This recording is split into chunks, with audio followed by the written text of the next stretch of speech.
Hey everyone, welcome back. Today I'm going to be talking about the summarized history of the harbingers.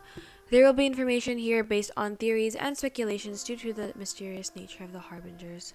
First of all, let's begin with some context for those who have no idea what I'm talking about.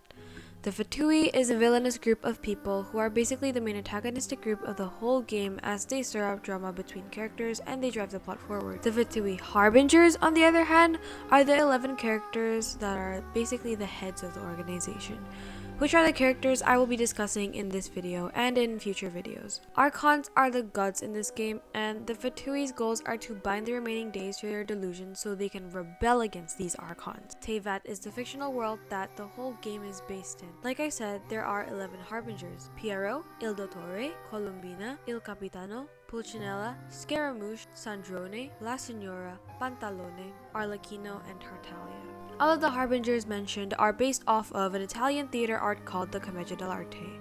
In the theater, actors and actresses wear masks and take on the roles of over-exaggerated stock character archetypes and then improvise their comedy on the way. According to the lore, the Vitui are separated into different factions under the harbingers, each with their own purpose, but for the moment that sector is unknown. We can always assume that harbinger divisions overlap, but most of the time they work separately. So let us begin with the founder of the Fatui Harbingers himself, also known as the first Harbinger, Piero.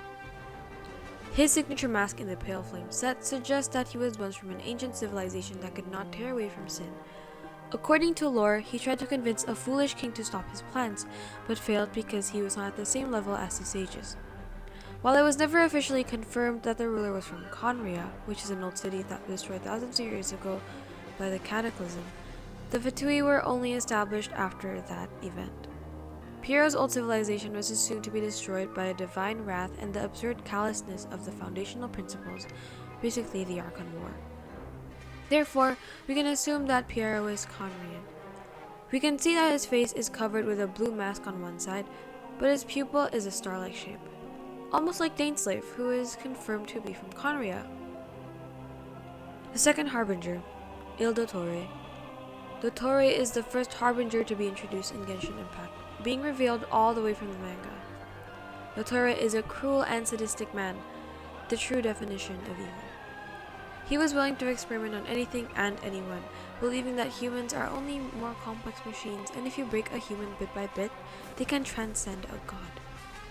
Dottore's division works on experiments, and he used to have a research facility that specializes in ruined machines, but eventually got rid of it out of boredom.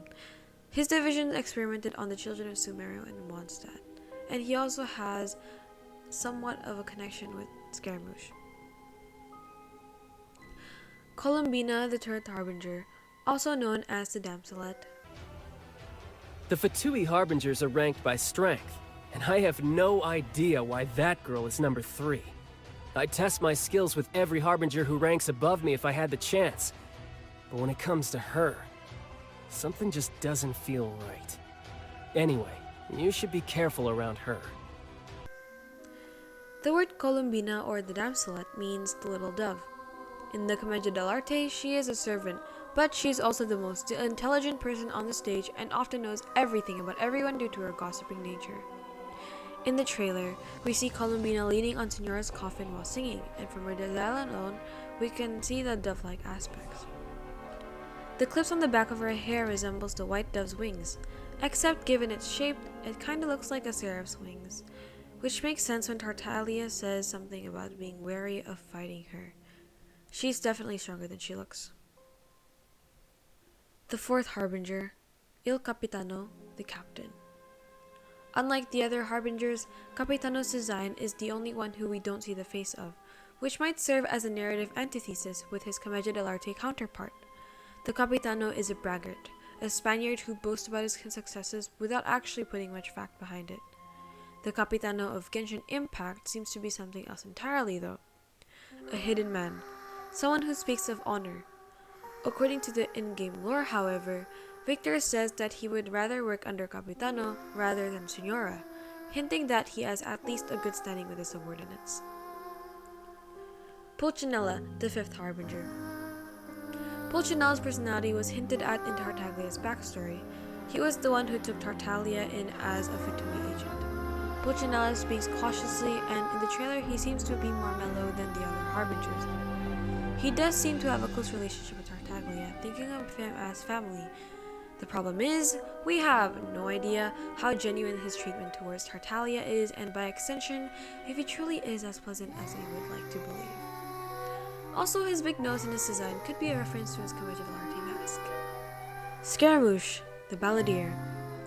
Scaramouche is a 6'3" harbinger and is the first successful prototype of Raiden A. However, due to his fragile emotional state when trying to house Gnosis, he was deemed incapable of his original purpose. Because of that, Raiden A left him and he began his own journey. When he was found by the Fatui, the Harbingers unlocked the sealed power of the Electro Archon and someone amplified it through a delusion. Scaramouche is sadistic and relishes in the pain and confused emotions of humans. He believes that emotions spice up life, despite him being disregarded for his own emotions. His story is that he wants to feel, and even when he is feeling pain, he fears that if he removes the heart that the Fatui put inside of him, that he won't be able to feel at all. Sandrone is the 7th harbinger. She always seems engrossed in her research. I wonder if those machines have anything to do with her. Anyway, I've only met her a few times, but every time she looked like she wanted to murder me. I have no idea what I possibly could have done to annoy her, though. From what Tartaglia tells us, she seems to dislike Tartaglia. She also gives off a major antagonistic vibe, and I suspect that she might be the main antagonist in Fontaine, which is a region yet to come out when it comes out due to her clothing. But as of right now, we don't have much information on her, sadly. Next up is La Senora. Her story began 500 years ago as the Crimson Witch of Flames. Sadly, she lost her loved one to the abyssal creatures during the cataclysm. She holds a grudge against Archon Barbados because he was not able to save her loved one. But sadly, her story came to an end when she lost to the Traveler and faced death by Raiden Shogun's sword. Pantalone, the Regrader, or as I would call him, the Money Man. He is the 9th harbinger and he is a man of money as well as the economic genius of the harbingers. He is in charge of keeping the affluence of the harbingers and understands the importance of money when it comes to power. He has a unique understanding of wealth and is capable of monopolizing the other nation's most powerful assets to favor the Fatui. Arlecchino, the 10th harbinger. Arlecchino is actually quite surprising given that the Harlequin of Commedia dell'arte is much more spry, conniving, jestful, and bombarding. Arlecchino, on the other hand, is outspoken about her distaste of the other harbingers, but that is merely it. Arlecchino in the trailer seems to be openly antagonistic towards the others and even considers the businessmen of the harbingers as conniving and incapable of understanding loss. Tartaglia hints that Arlecchino's loyalty to the Tsaritsa is intermittent, which means that there is a hidden agenda somewhere in there. Finally, let's close off with Tartaglia himself, who is the most famous Fatui harbinger. Ajax is his real name, and he was once a regular citizen from Snezhnaya from the fishing village of Morapesok, who dreamed of adventures and wonderful bouts of strength his father told him about.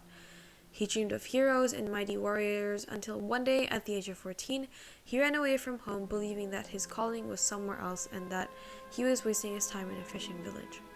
While attempting to run away from them, he fell into a hole that led them to the abyss. It was here where he trained with a mysterious woman named Skirk and learned the ways of the Foul Legacy.